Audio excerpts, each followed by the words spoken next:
E aí, gente, voltei, parte 2. Pega o livro de novo. Se você parou, faz aquela pipoquinha, pode assistir comendo pipoca, não tem problema, mas lava a mão, hein? E vamos lá, continuando essa aula de geologia. Eu sei que você gosta disso aí, né? O quê? Você não gosta? Você é um mentiroso, porque isso aqui é legal pra caramba, tá? Fiquem espertos que a gente vai continuar e terminar esse assunto que é extremamente relevante para vocês. Bora lá comigo? Então vamos lá. Ó, finalzinho da primeira parte, eu não falei para vocês da estrutura da crosta, núcleo, manto da estrutura da Terra, crosta, manto e núcleo? Falei, né? Então agora a gente vai especificar algumas características e falar do comportamento da crosta e do manto, que é o que mais importa pra gente. Belezinha? Vem cá, olha aqui, ó. A crosta, lembra que eu falei que é só 1% da massa da Terra? A gente vai separar ela em 3 camadas. É fácil de você pensar isso, tá? Camada sedimentar superficial. Tudo que for sedimentar, geralmente vai sedimentar mais alto. O que eu quero dizer com mais alto? Em cima, mais perto da superfície. Então as camadas sedimentares estão sempre mais perto da superfície. Belezinha, gente? Tá legal? As camadas graníticas e basálticas, aqui eu estou falando de rochas ígneas principalmente. Professor, o que é rocha ígnea? Próxima aula você vai ver isso aí. Por enquanto só acredita em mim, tá? Então vamos lá. Olha aqui, a camada granítica intermediária a gente vai chamar de sial, que é o que? Basicamente composição de silício e alumínio. Sial, silício, alumínio. E aqui, a camada basáltica inferior, ela é inferior porque ela é mais densa, tá? Tem mais densidade. Você vai ter muito no fundo do mar nessa parada aqui. Lembra que eu falei que a crosta oceânica é mais densa e fica mais baixa? Pois é. Olha aqui. Camada basáltica inferior é acima, silício e magnésio. Pensa assim, acima fica embaixo. Sial fica em cima, cima fica embaixo, sial fica em cima. Beleza? Se cair isso, ó, lembra, isso aqui é legal de saber. Beleza? Bora lá então. Aí, os caras estudando essa parada toda, lá na década de 50 e 60, foi desenvolvendo uma teoria muito relevante, a teoria da tectônica de placas, ou tectônica global, beleza? O que diz a teoria da tectônica? Presta atenção aqui, hein? Teoria tem por objetivo demonstrar que a crosta se movimenta sobre o magma. Olha que massa, os caras demonstraram e provaram que a crosta ela é toda quebrada em vários pedaços e que esses pedaços se movimentam sim sobre o magma, beleza? E olha aqui, ó, eles consideram hoje 12 grandes pedaços de placas. Professor, eu vi um mapa que tem mais de 12. Legal, né? Como eu falei, os 12 principais pedaços da crosta, ou seja, as 12 principais placas, não tem só 12, beleza? Tranquilo? O que você precisa saber é essas aqui. Vamos lá ver isso aí então? Tá aqui, ó. Olha aqui o mapinha das placas. Ah, esse mapinha aí, vocês vão ver grandão aí na tela, tá? Isso aqui é importante. Saca as setinhas, tá? Cada setinha mostra o sentido de movimentação dessa placa sobre o magma. Entendeu? Lembra que eu falei que se movimenta? Não é a teoria que fala do movimento? Como se movimenta? Tem que saber. Então, cada setinha indica um movimento. Exemplo, africana e sul-americana, ó, estão em movimentos de separação. Nazca e sul-americana, movimentos de choque. Ó, norte-americana e pacífica, movimentos laterais. Daqui a pouco a gente vai falar melhor disso, hein? Então, as placas todas apresentam um padrão de movimento. Presta atenção, eu acabei de falar que elas apresentam um padrão de movimento. Elas não se movimentam aleatoriamente. Não confunda. O padrão, o que você precisa saber? Essas setas, tá? Olha esse mapa, pausa e vai estudar, beleza? É facinho, não tem segredo. Então vem comigo, vamos continuar. Tá tranquilo, né? Agora a gente tem que pensar da onde veio a origem dessa teoria.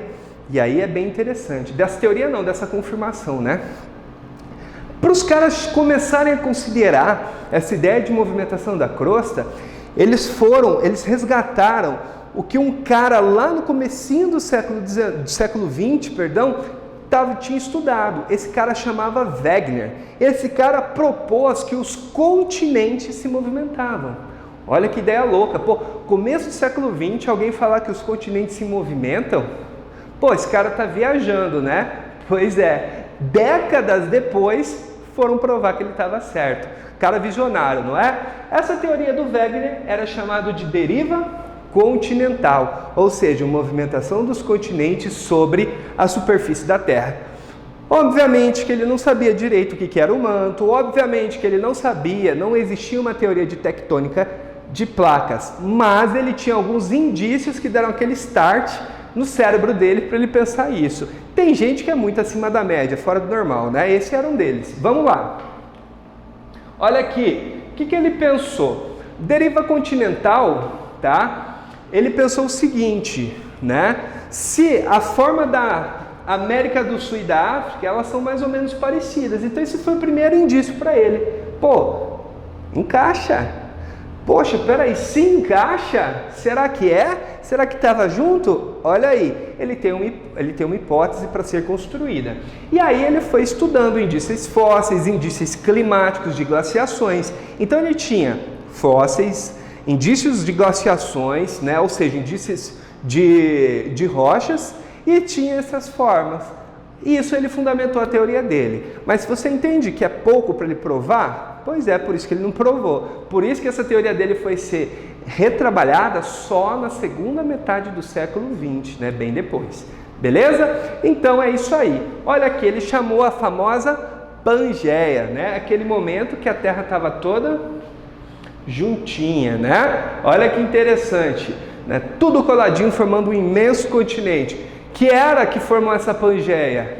Final do Paleozoico, começo do Mesozoico, tá? É ali naquele momento, tranquilinho?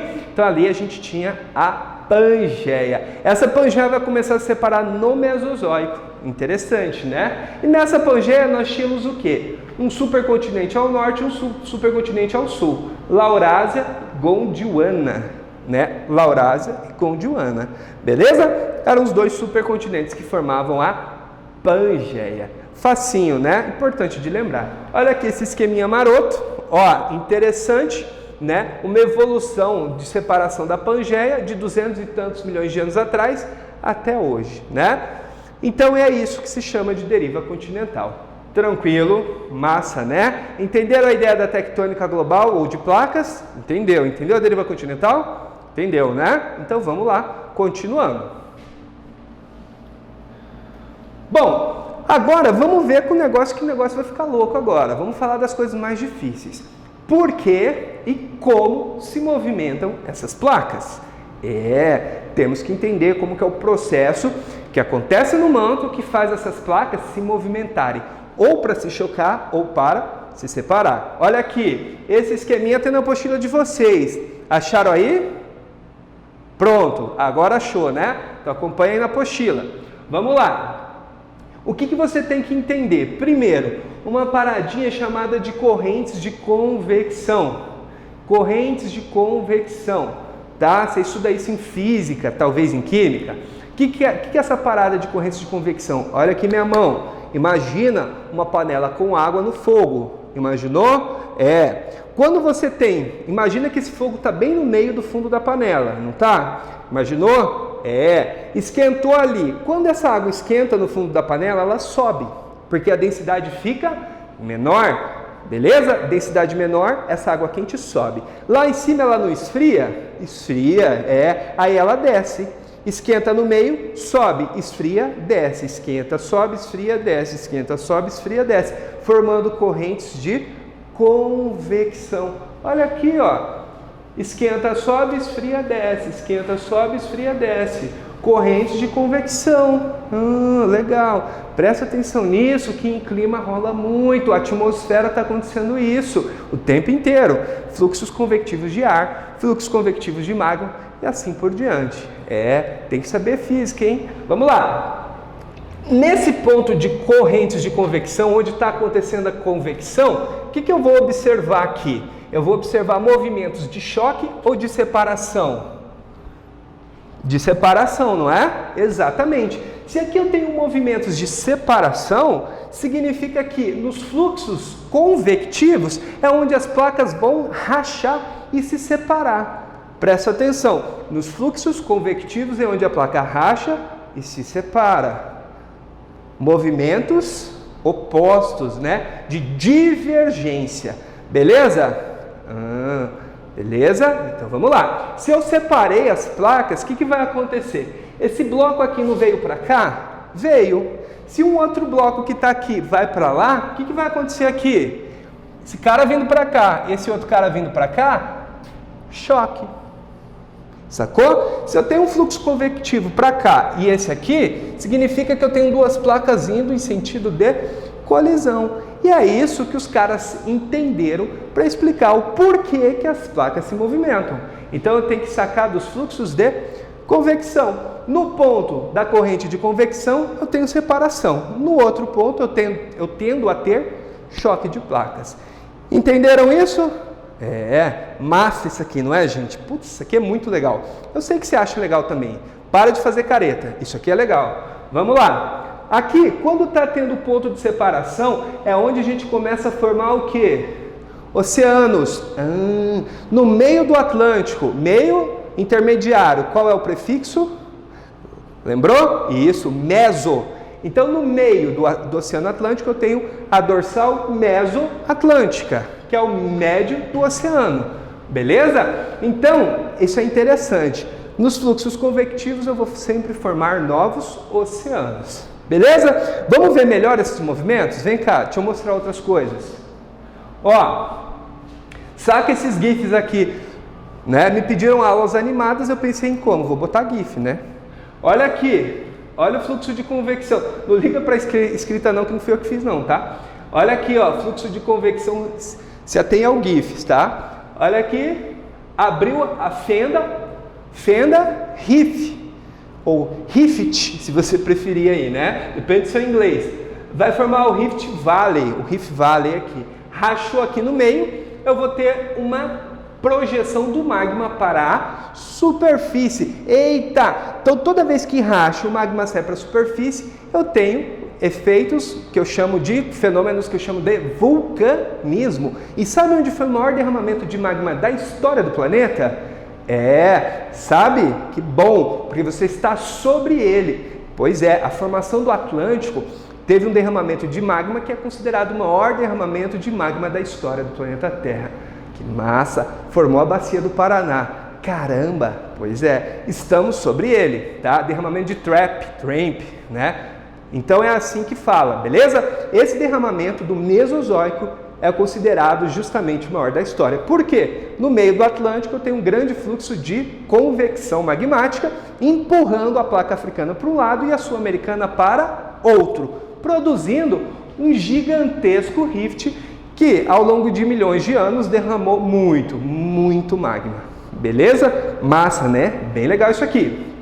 E no lado oposto eu tenho choque. Beleza? Olha que interessante. O que está acontecendo aqui com essa crosta? Ela se chocou, ela está dobrando, não está? Está dobrando, como se fosse papel. Olha a minha mão, dobrou.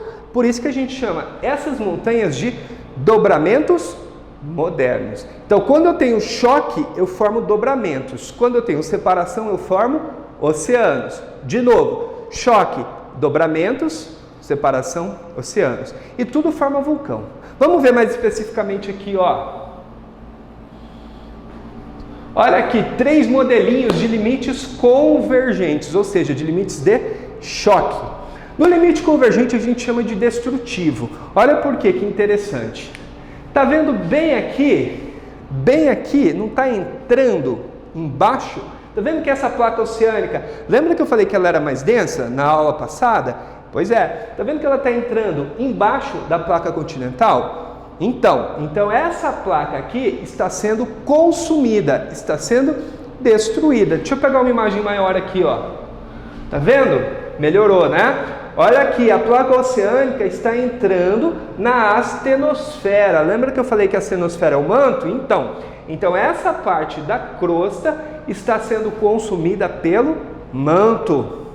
Ou seja, ela está sendo destruída. Então significa, professor, que essa placa aqui, um dia ela pode ser toda consumida?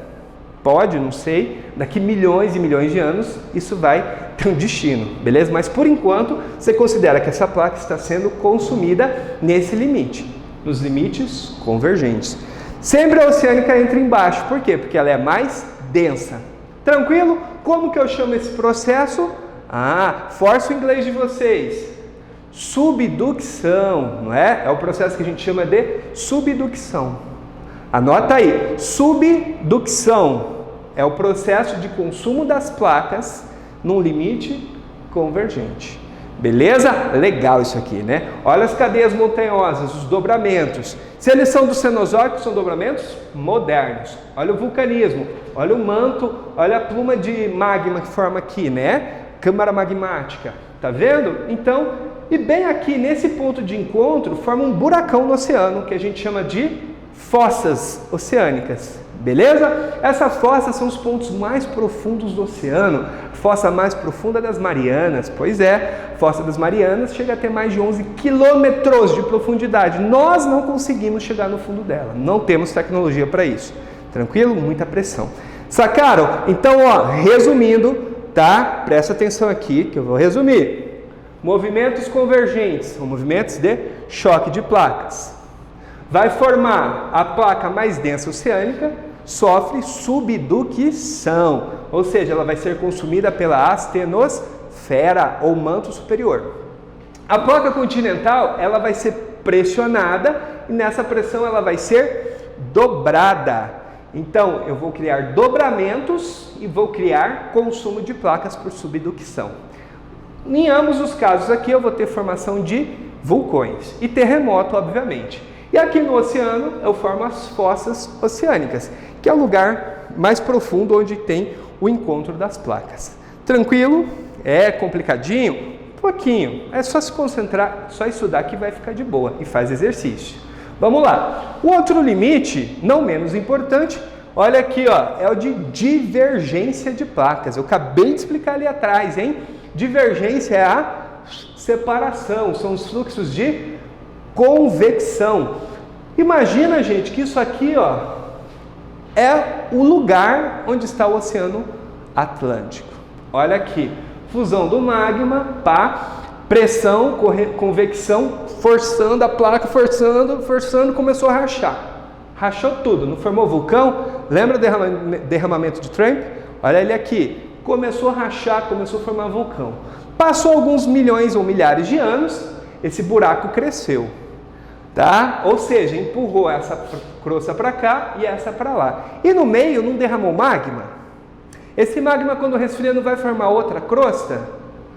Olha que interessante. Como que os caras descobriram isso? Os caras começaram a datar as rochas, igual eu falei para vocês na outra aula, e eles começaram a perceber o seguinte, que essas pontas aqui, longe do meio do oceano, as rochas eram bem mais antigas. No meio do oceano, as rochas eram mais novas.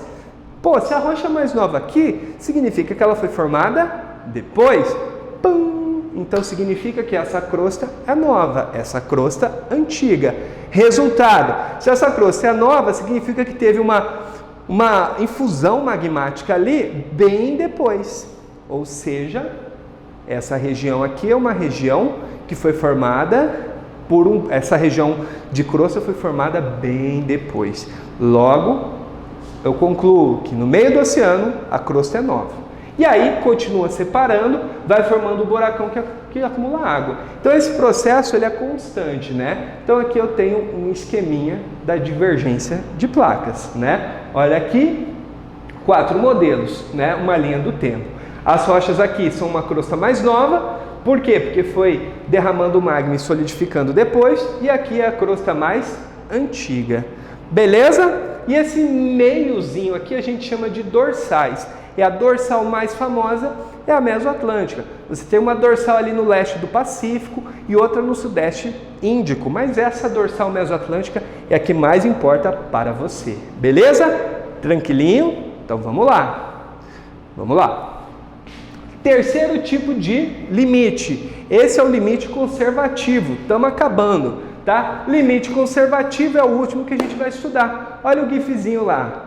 Atrito lateral, falha de San Andreas, né? A crosta vai puxar, vai fazer assim, E nesse processo ela rasga, forma rifts enormes. Olha que louco. Olha o tamanho dessa fenda aberta. Tá vendo essa rugosidade aqui na imagem? São montanhas que formam ao lado das fendas. Então o limite conservativo é o limite de rasgo lateral das placas. Qual é o mais importante? Falha de San Andrés, região de São Francisco. Se liguem, hein? Pode ter um terremoto muito violento nessa região a qualquer momento. Não fiquem assustados. Beleza? Um grande abraço e até a próxima. Tchau!